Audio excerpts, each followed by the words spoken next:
Hello all and welcome to today's video. My name is John McFall and I want to welcome you to the McFallRI channel.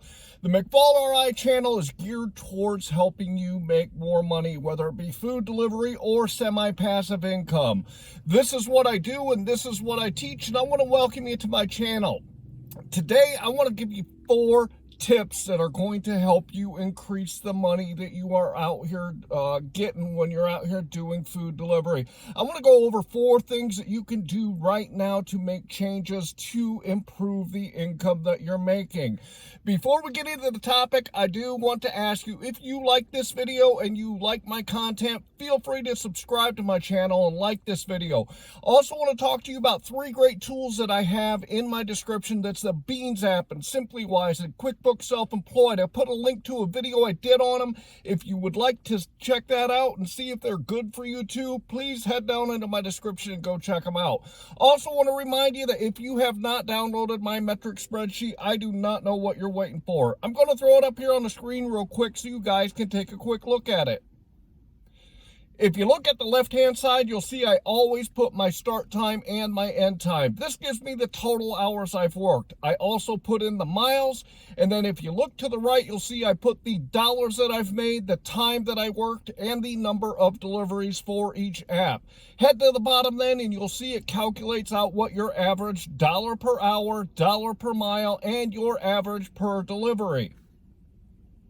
If you want to know how well you're doing when you're out here doing food delivery, the only way that you can is to keep track of your numbers. This will allow you to see where you need to improve. So head down into the description and go grab that metric spreadsheet for yourself. And with that, let's get into the topic. I've done almost 3,500 deliveries on DoorDash, Uber Eats, and GrubHub. One of the biggest things that I have learned in the time that I've been doing it in my marketplace is that when they send me a request and I hit that accept button and then I hit directions to go to a restaurant, or after I picked up the order and I hit directions to go from the restaurant to the customer, when I look at the maps, a lot of times these are not the best route for me to go. This is especially prevalent on Uber Eats because Uber Eats will try to send you on the quickest way that you can get there, but it might not be the best way. One example that I have is I picked up an order that was close to a freeway, and there is a major road that goes beside the freeway, and Uber wanted me to jump onto the freeway and go one exit so that I could get off, and the road that was beside it took me there much quicker. Also, when you're driving through especially congested areas, a lot of times the quickest way to get through those areas is to get off of the road and go through parking lots. This is especially important when you get around places like malls. You can get from one place to another much quicker without dealing with all that traffic if you know where the shortcuts are in your marketplace to get you around quicker. So make sure when you get orders and you hit that directions, don't always just rely on what the map tells you. Rely on your experience and the knowledge that you have in your marketplace, and find those shortcuts in that marketplace so that you can take less time to get from point A to point B because you're taking your shortcuts. I've talked to you about your completion rating when you are out here doing food delivery because it is very, very important. If your completion rating goes too low on these apps, you can face deactivation. So you've got to use that completion rating very sparingly so that you make sure that you don't face deactivation. Well, one thing I do want to tell you is if you're keeping track of that number and you're not declining a lot of orders, one of the best times to use that give those orders back to the platforms is when you get to a restaurant and it is taking very long to get an order from the restaurant. If it is going to take you more than about 4 or 5 minutes to get an order, that is wasting your time. There are times where I've sat and waited 15 or 20 minutes for an order when I first started, and you don't have to do that. If you keep track of your completion rating and you know where you are with it, and you don't just randomly give orders back for no reason, you can use that completion rating to your advantage. So when you get into a situation in a restaurant and you see that it is going to take forever to get that order, you can give that order back to the platform and move on to something that's going to pay you and be a lot quicker.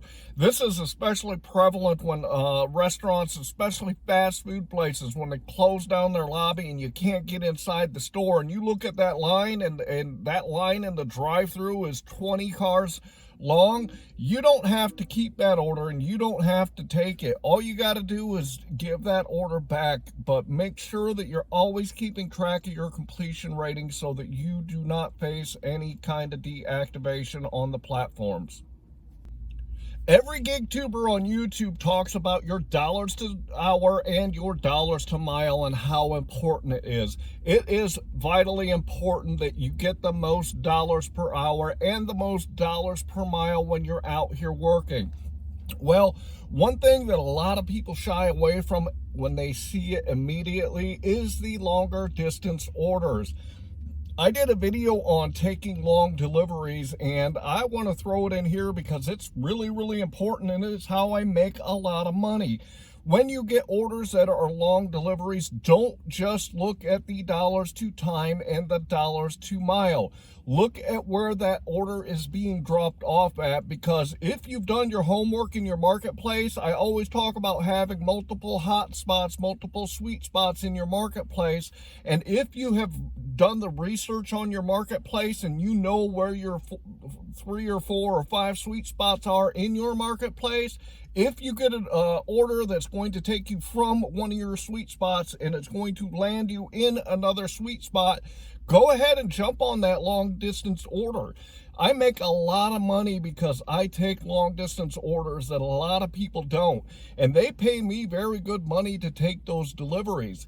When I see those orders, though, one of the biggest factors I look at is where is that order dropping me off at? If it is dropping me off in another area that's one of my sweet spots, I will jump on those orders all day. So don't immediately decline orders just because of how far they are. If it is a good dollar to mile and dollar to time, and it's landing you where you can get more orders, jump on those orders and don't hesitate to take them, because you can make a lot more money with them. The fourth one that I want to talk to you about today is the shop and pay, or order and pay. I recently did a video on these, but I wanted to throw it in here because it's really important. If you are afraid of taking shop and pay orders, you need to try them, because again, they pay you more money up front typically. And if you get shop and pay orders that are small quantities and the miles are good, don't hesitate to try them out for yourself. And then with order and pays, if you get order and pays, you can make a lot more money using the order and pays the right way. This means placing the order by calling it into the restaurant and then turning on your other apps and taking orders when you are waiting on that order for the order and pay to be ready, so that you can keep putting money into your pocketbook. So don't hesitate to try the shop and pay and the order and pays in your marketplace to see if they work for you. And you got to remember too, on the shop and pay specifically, a lot of times it are people that are ordering from like a CVS or a Walgreens or a Meijer or a 7-Eleven that are really close to where they live. So when you get those shop and pays, a lot of times the distance that you have to drive from the establishment that you're picking up from is not too far from the customer. So it can be a really good thing if you pick the right orders. Typically on the shop and pays, I stay between about 5 and 8 items to pick up. And like I talked about in my video, you can get in and out sometimes more quickly than you can going to a restaurant and waiting for them to complete the order. So try them out for yourself and see if it works. So try out these 4 tips in your marketplace and see if you can increase your income by implementing some of the things that I've talked about today. As I say in a lot of my videos, you don't know if it works until you try it out for yourself. And if it works for you, you're going to make more money and you're going to do better when you're out there. I really hope that you enjoyed today's video. I'd like to ask you again to please subscribe to my channel and like this video. Also want to remind you, head down into my description for those great tools, which is the Beans app, SimplyWise, and QuickBooks Self-Employed, along with my metric spreadsheet. I have some great tools down in my description for you guys to look at. With that, I want to say that I hope that you are out there getting the money that you and your family deserve. And with that, I want to say thanks.